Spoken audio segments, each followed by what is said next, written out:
People, another great video talking to you about wealth while living. As you guys know, I'm an investor, an entrepreneur, a guy just telling you his experiences of life and how he became financially free. I want you guys to understand to stop living in death. A lot of you are killing yourself to sleep, going to work all these hours, working all this overtime. You're killing yourself trying to be that perfect person for someone else, and they're not appreciating you. You're killing yourself always sacrificing to put that person first, but never putting yourself first. At the end of the day, people, you got to stop putting other people first sometimes and put yourself in the front row.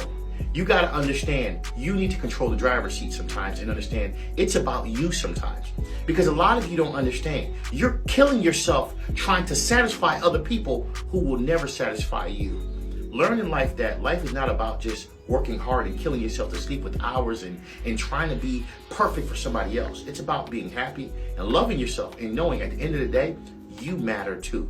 Be great in life and start living today.